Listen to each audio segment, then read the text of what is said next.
Hi, folks. I'm Herb Stevenson. I'm Sahadeo Ramharrack. This is Natural Passages, revealing unmarked doors of life. Will be, I believe, our 12th session, and I want to welcome Sahadeo back through his trials and tribulations the last few weeks. I'm grateful to be back and to be here, to be able to do this again with you. I'm excited about the content and the material. And yes, they have been some changes, and uh, I'm excited at how this content is actually supporting me through that. So I have on a new role and in a new organization, new environment, and this is very timely and fitting. Cool. Super. So, we're going to talk about, I'm going to cover a variety of ways of looking at this, but something we uh, do not often talk about is how do we pay attention? And it seems obvious because, well, what do you mean by that, paying attention? And what I mean is how I see the world, both externally and internally, is based on what I have decided to pay attention to. Mm-hmm. And most people, it's similar to a couple sessions ago while you were gone. Most people don't realize when we did the session on listening, the 4 stages of listening, if I start paying attention to how I listen and then I focus my process, my quality of listening and my quality of relationship goes up. Well, paying attention has an even more in-depth process. And so that's what we're going to talk about because the phrase I like to use is pay attention to what? And when we can begin to identify what we're paying attention to, we can realize, boy, I'm telling myself a really good story Mm-hmm. instead of looking at the facts of what's really before me or what the other person's motives might be. Mm-hmm. So there are actually processes around this about how we pay attention. So one of the ways to look at this, paying attention is the internal perspective of engaging and relating to the world. I choose a perspective of how to engage and relate to the world. It's a natural developmental cycle that exists in the formation of any relationship, team, or group, as well as in our individual developmental process. And what and how we pay attention to ourselves, others, and how we relate to the world is a developmental process. So, in other words, that's why I put this into focus of stages. Mm-hmm. And it also correlates to a variety of other things. And I'll give you an example. Sade, I know you're aware of this. Many people in business might be aware of it, but there's 4 stages of group or team development. Mm-hmm. It's Bruce Tuckman years ago in the 60s, and then later revised it slightly. But he said every group, when we come together, we go through a forming, storming, norming, and performing stage. Mm-hmm. Interesting part is that correlates almost perfectly with developmentally what are we paying attention to. So let's give an example for you. Yeah. Okay. You're in a forming stage at a new job because anytime you take a new job, your internal world is trying to figure out how do I find my butt with either hand because I don't know what's going on. Yes. Yeah, exactly. Okay. That happens in every person every time we have a significant change. And also when Tuckman came out with it, it happens in every team, every organization. Mm-hmm. And it's kind of like we're all trying to find out where do I belong. So when we think, Yes. Yeah. Where do I belong? How do I fit in? How do I communicate? Um, all of new onboarding, employee engagement stuff is about the culture of belonging. sure. So during this stage 1, forming, we're self-engaged. Mm-hmm. We don't think about that way, but we're self-engaged. And I like to call it you're in a stage of me and me or me and you, because I'm just trying to figure out what's safe and how do I survive this situation. And that's every team dynamic. Any new relationship you have after you get Hmm. past being smitten, you end up trying to, where do I fit into this and all this other stuff. And it's a very common process, but we just don't really think much about it. So the seeing me or seeing me and you is an interesting dynamic, and it happens in almost any time you have an engagement with somebody else, whether it's a team or otherwise. So you're trying to create safety for yourself. Hmm.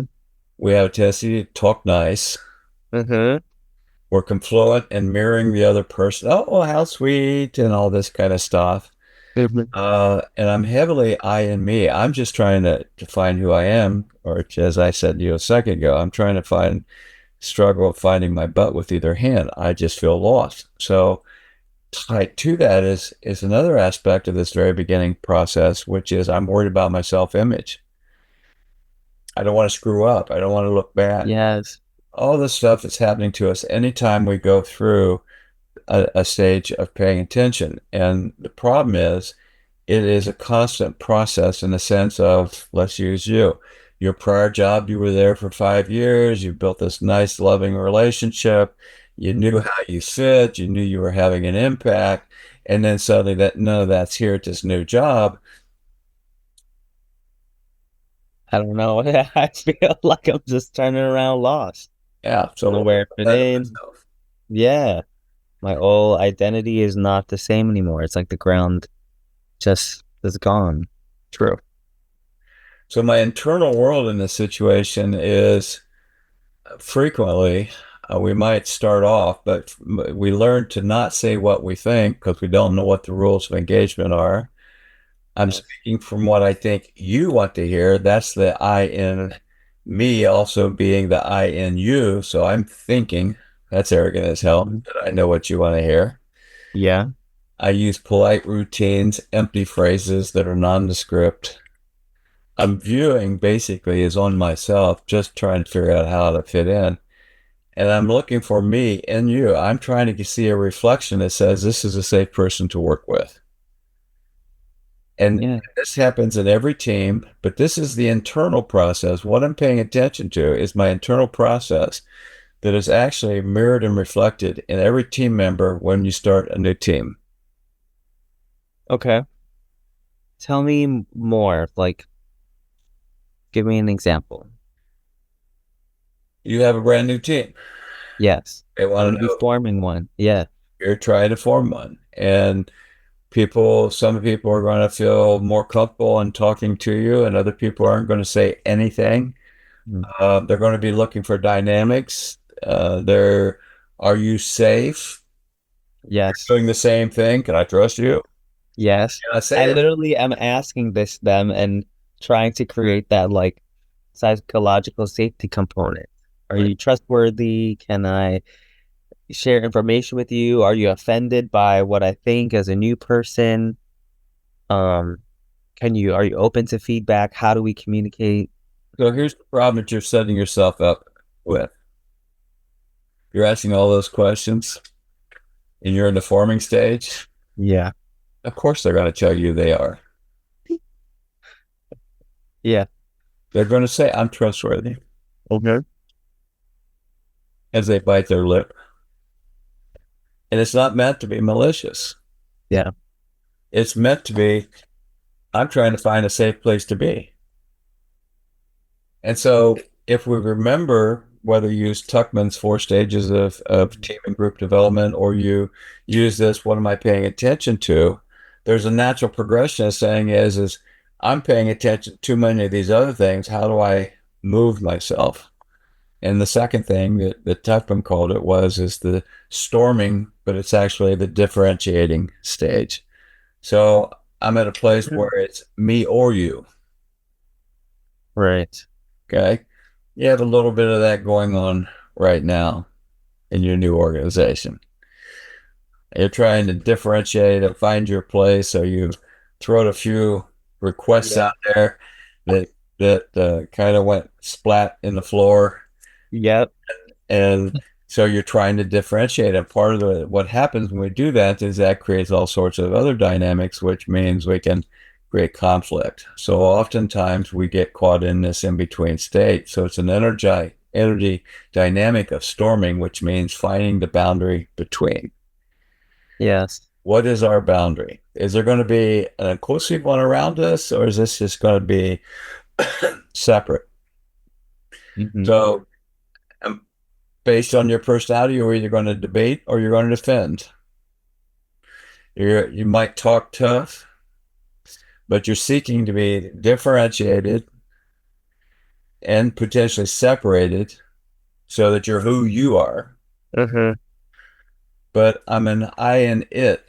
In other words, you're treating the other person like an object that you are able to shift into your pleasure or what makes you happy. So I'm trying to establish a self image that I want you to accept, but I am of myself. So I'm saying what I think, Yeah. speaking from what I think, especially that you need or how I can be helpful or how I can look good. Yeah. I come across as divergent views with a tinge of self righteousness because I know I'm right. Oh my God, this is hitting. That- Yeah. Is that like a defense response too, as well? Well, it sort of is, but it's the idea is this is this developmental stage. We have to go through this crazy stuff. We have to make a mess in order to settle Yes. ourselves. Yeah. So we don't, if I'm paying attention to what I'm paying attention to, I realize I am my point of view of what is needed, separate from you. Yes. And That's exactly it. Balancing my ideas of what I think I can do in my role yeah, versus like what they have listed out for me. and the problem with that is that's arrogant, Yeah. especially in a brand new position. It might be that you can see these things, but they may not be ready for it. And unfortunately, they don't know you well enough to know if that's true. Uh-huh. So you have to slow down. But you get caught into an either or thinking, either I'm Yeah. right or in your case, I'm right and you're wrong. And there's research. I have real life experience. So the third stage is norming that is used in team development, but it's the same thing as our internal experience. We begin to realize there's a me and there's a you. Uh-huh. And we start doing that by recognizing when we recognize it, we're settling into ourselves that I'm okay and you're okay, if you borrow a phrase from the past. So the energy dynamic of norming is a both and. Okay. We dialogue, we create reflective inquiry, we talk with each other, we're inclusive and compensating. I and thou, you are a person, which is a lot of Martin Buber's things. We're literally seeing each other as two independent people that we can appreciate. And we're accepting myself separate from a public image. I'm not trying to be portray something I'm not. I'm just literally becoming who I am. You know, Mhm. it's you know, it's your pleasure spot. It's why you're into diversity. It's why you're into what you want to do. It's why you're into patient care. And the problem is you got to walk through the other two stages. Yeah. You have to do it in a way to guide the other people to do the same thing.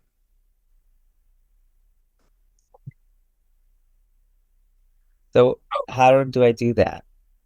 So the internal world, you accept we are okay. So I pause, observe, reflect, and I choose what to say. I don't react. I'm speaking from seeing myself as part of the whole. I'm empathetic. Mhm. Discernment replaces judgments. A lot of people don't know the difference. But if you're self-righteous, you're judging the other person. If you're discerning, you're actually looking at what's truth here. And Mhm. it's a difference. And at this stage, I am me as you are you, and that's perfectly fine. We have different viewpoints. Either or thinking is replaced with both and thinking, and we just literally become begin to become two human beings, fully accepting and willing to not only accept but work together. And that's what happens, what Tuckman was trying to talk about with the four stages of the group or team development. But what he wasn't doing as much with that I wanted to focus here is how by paying attention to what we're paying attention to, Mhm. begin to shift our capacity to influence the group and influence the relationship. So if I'm now paying more attention to who you are and doing it in an accepting way, it's a both and process. I'm going to be more receptive to you. So what does that actually look like in conversations with other team members? No different than what you and I do. The reason our conversations go well is we have the capacity to fully accept each other as we are. We have capacity to appreciate each other, even though we have dramatic differences. We Yeah. poke and tease at each other. Our humanity elevates. So that's what it looks like. And on a team, it's the same thing. A team that comes in um, is able to not um, believe the other person has ill intentions. Right. Instead, they believe they have positive intentions. And even though I may disagree, I don't think you just did that to cut my legs off. I don't think you did that to get a promotion. I realize we did this together to create this idea that we're going to elevate together. Mhm. Now, it doesn't mean that everybody's saints and there won't be some competition and people doing that craziness.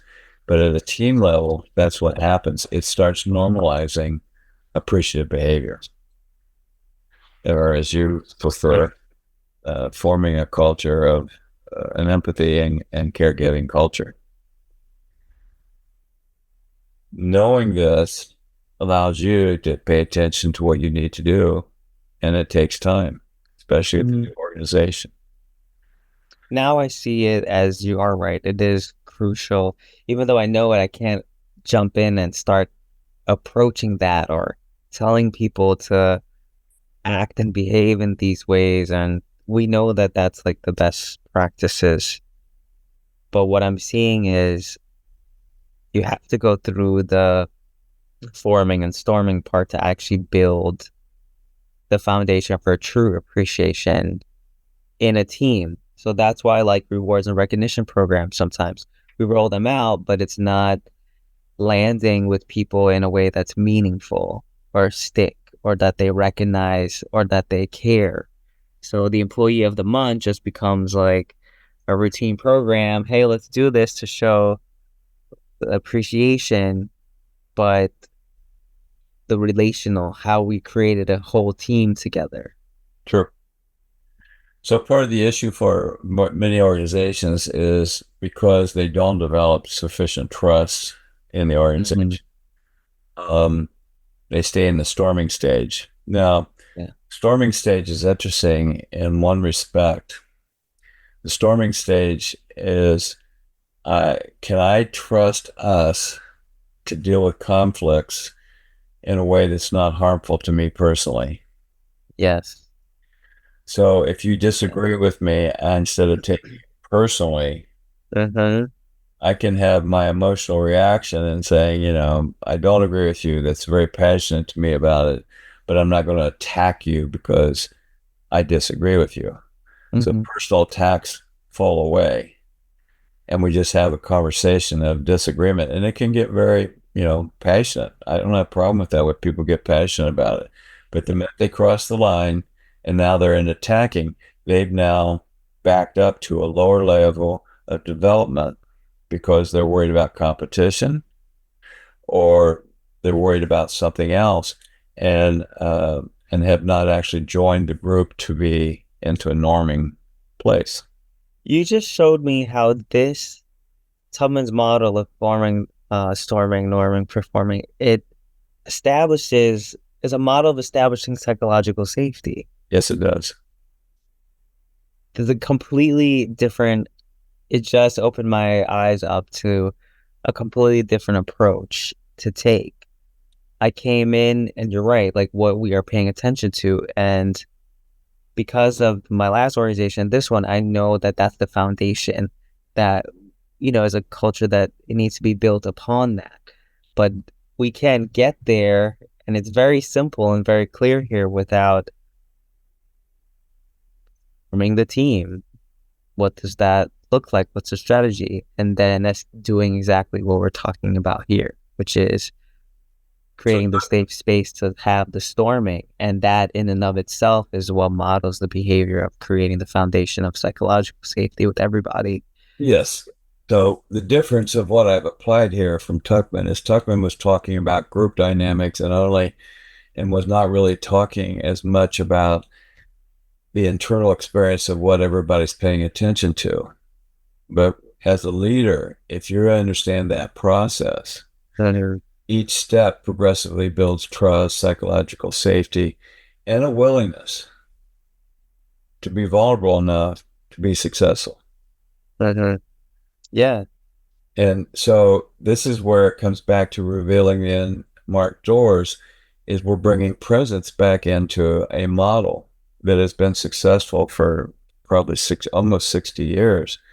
But nobody really came back and looked at the other side of it as saying, what is it that's going on inside these people? And Mm-hmm. what that is, and we model shifts Yes. and we do an overlay with something like Tuckman's model of group development, we end up realizing we can have a major impact in supporting people. I'm so glad that we are talking about this because I see it clearly now. Like I'm coming in and you're right. What am I paying attention to? I'm looking at a checklist like a consultant with the best practices here, and I'm trying to go through the checklist. Hey, are we doing this? Are we not doing this? And if I change the approach to also like, because that's part of it, that'll help me create a strategic plan for them. But the other part is the relational part with the people, paying attention to without judgment, to be learning and curious about what are they going through, what is their organization going through, and how are they experiencing that at the different levels and the different roles that they are. And once I can focus not on, hey, we're not, this is the gaps of where we're not meeting the best practices, but instead look at it as, okay, this is the baseline of what people are experiencing, and doing it from I'm curious about it and I want to learn more and I'm here to support you and I'm here to like hold space, instead of thinking that I know, hey, this is where we need to move to. I think it'll allow me to be in a better position where they can have safety to actually talk about what they see and where they think they can go and how we can go there together. That's really important, what you're saying, because I want to add one little piece to it. The problem with best practices when it's applied to most organizations Mm-hmm. is a bit of a shaming process because you're saying Yeah. we don't have it. Yes. Yeah. And what I want people to do is best practices is helping them to understand what are our practices and Mm-hmm. what is possible for us to enhance those practices as far as patient care. Yes.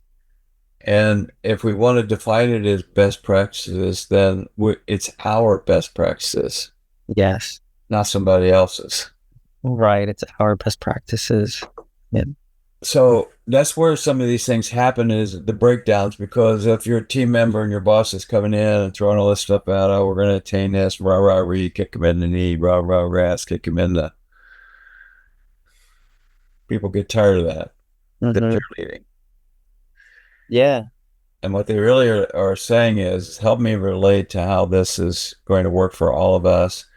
And we just don't do that, because if we gave more uh, time to what are the people paying attention to, what stage they're at, we Mm-hmm. would know how to begin to support them so that we can move to the next level. Because the last level that we're going to talk about, Tuckman's, is called performing, but I call it performing as one.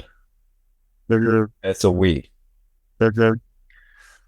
So performing as one means that we have actually become a full team. Our energy dynamic as a team is being present to presence, Yes. which means being present to each other fully in the moment. So there's presence, there's emergent and generative energy. We're talking as one, we're integrative, holistic in our approach. Mm-hmm. The we means that each person is in the now, the moment, not some Moment. talking story in the back of their head. Right. And I'm being myself from a place of presence. And the result of that is the very few, and I'm guessing probably less than 10% ever get there. And it's hard to stay there because it's real easy to slip back. But if we can stay at the now, the norming and performing and going back and forth, we can end up having a highly successful organization. But more importantly, each person can be highly successful in their own process. Mm-hmm. And the way you do that is you model it.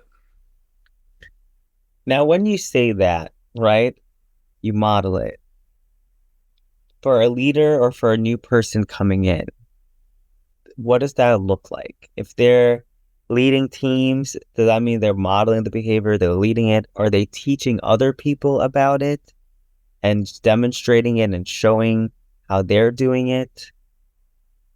All that. All of it. It's all that because the issue is when you're modeling, one of the Mhm. things a lot of people don't realize, I use the phrase imprint, but a good Yeah. portion of what we learn is imprinted upon us energetically by Yeah. somebody else modeling a behavior. Right. We see it, we end up doing it. So this is part of the whole, this is where I'm trying to get this organization to go. Because with the culture of bringing in person-centered care and creating an environment that engages with the patients and that is best for the patients, we have to model the behaviors of empathy and compassion and all the other values that we have as an organization. But then if our organization's in crisis or we're stuck in storming or we're stuck in forming, True. then we are not going to get to model this. And I think I'm now really understanding what you mean by go really slow because I have to see where the organization is in its creating of a team with me now, like in there as a part of it. Yeah, you're brand new, so they don't know if they can trust you or not. Yeah, And a lot of yeah, people will look at you and say, same old, same old. right. Or this new crazy person that's right, depending on what they are also looking at and how they are also looking at me and what they're discerning, right? One of the things people don't really understand, they look at it the wrong way, but if they're talking about you at the water cooler, Yeah, it lets you know that they're really paying attention to you. yeah. Okay. So what do you want to model to them? I want to model good values, good leadership skills. I want to model the ability to be empathetic and psychologically safe and be compassionate, but also be able to meet them where they're at. So if their organization is looking or seeing leaders as, people that get stuff done or action oriented or um, putting out fires, then it means that I also have to embody what it is that where they're at, Because where meet them. they're at means that's as far as they can see or go right now. Yes, Wherever stage I'm in, that's how I see the world. yes, So I may think you're batshit crazy when you tell me to be empathetic. yes, My yeah, world doesn't feel that way. Okay. right. Okay. So it goes back to is where are they and how are they paying attention to their world? Mm-hmm, And as you move with them, you begin to find out that you're able to shift them. mm-hmm, Because at this level, once you get people to the performing stage, uh, besides emergent and generative, it's what I call 1 + 1 = 3. Um, there's a trust, which is the we. mm-hmm. We see ourselves as one and the same and also different. So there's this, we speak from you and me, become, we're leading to stillness, collective creativity flowing, and a collective. Another way of saying it is we have a deep recognition and trust between each other that it doesn't really matter what's going on. We almost understand each other sufficiently to act. We do get 1 + 1 = 3. We Hmm. have this sense of kindredship. Yes. Yeah. So, you know, if we paid a little bit more time to what each of us and look at it, we can actually oftentimes relate to people about where are they, or what is the frame of perspective or perception that they're in as far as paying attention. It just you begin to realize it. So if it's a brand new group or somebody's in a brand new position, they're just Mhm. trying to form their own perception of how to be successful. And Yes. that applies when you go into any organization. So if you go into a situation that's fully crisis, you're going to be in the forming and storming stage for a while.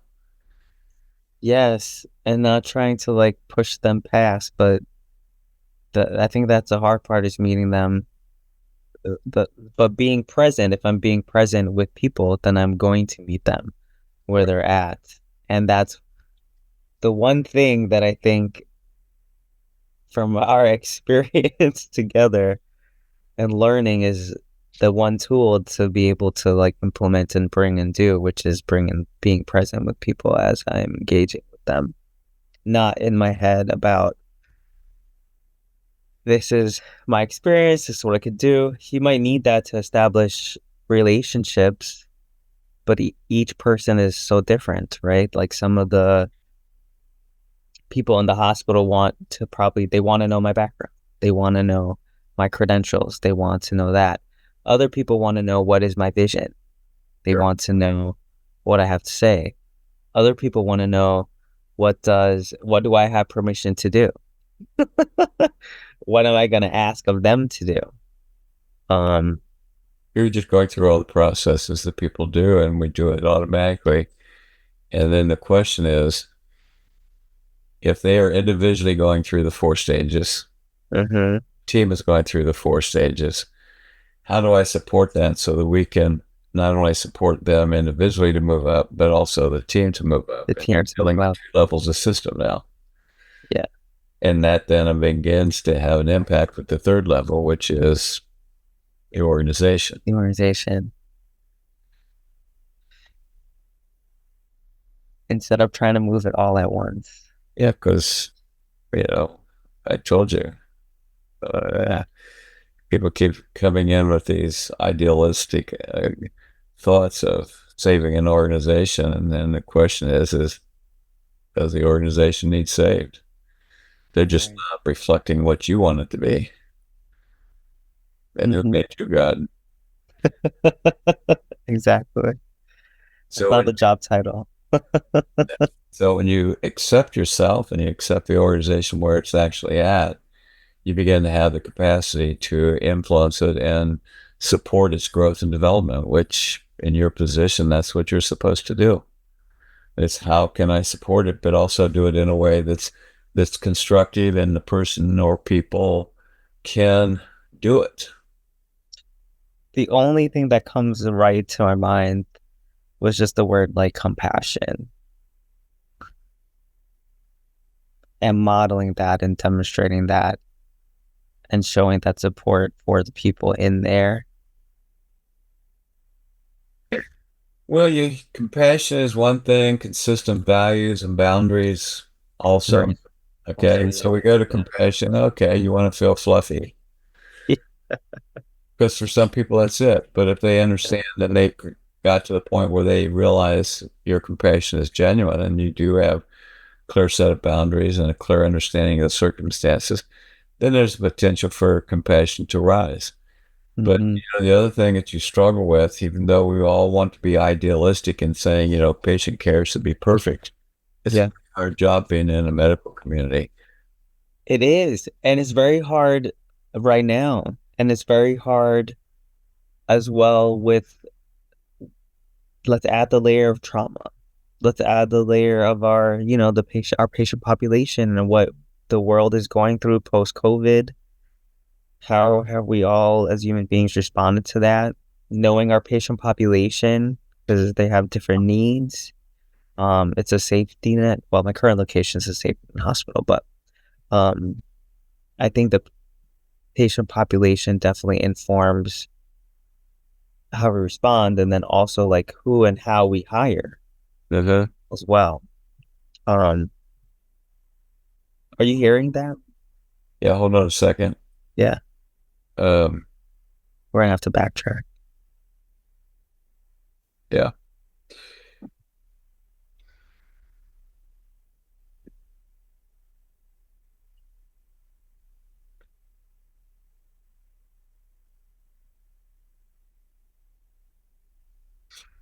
Um, they'll edit this. So go back to what you were just saying. I'm curious about like talking about the layers of it and adding one of like trauma informed.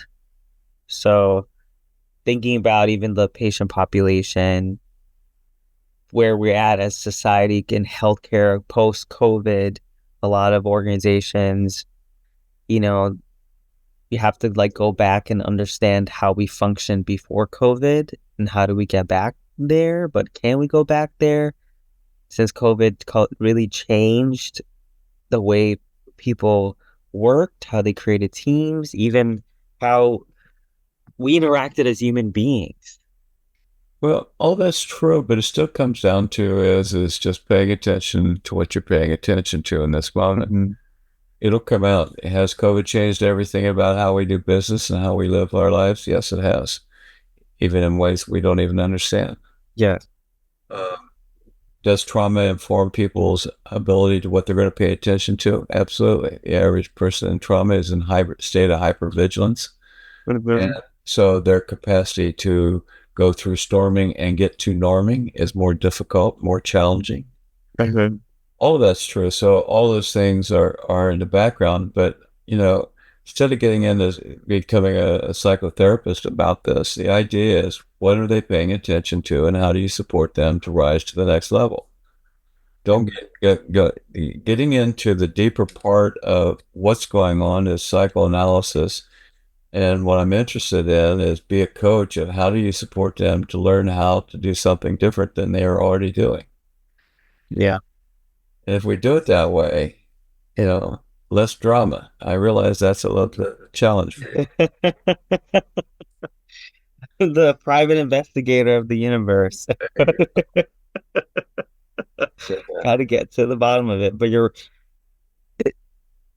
absolutely correct, like spot on here, which is you're immersing yourself, you're learning the new environment, learning how they talk, learning what they talk about, learning what is important to them, reporting to each individual, meeting them where they're at, being present with them is going to allow me to eventually get us to the place. But like you're right. That's why you come in and you might feel like, oh, it's not a good fit because I'm coming in the end stage and they're in the beginning stage, or they're in stuck in maybe cycle 2 and 1 and going back and forth. And you're not realizing that so are you because you're brand new. Yeah, because I'm brand new. Exactly. So then here we are, and we're now, if we're present, then we can understand we're going through this together. Yes. And just take our time. Yeah. And if they're not interested in it, at least you begin to assess what are we paying attention to as a group and how do I shift that? Okay. That's how you get massive change. Mhm. We've gone on quite a while, so I think we probably should bring this to a close. So Yes. I'm Herb Stevenson. I appreciate your participating and listening to the two of us. Sahadeo Ramharrack, and we're glad to have you join our company today. Grateful to be back and talking with you, Herb. Um, Especially as you help me through another doorway and transformation in my own life. Good. Well, appreciate it. And folks, if you like it, please subscribe or pass it on to somebody else. We appreciate you supporting us. Take care and be well.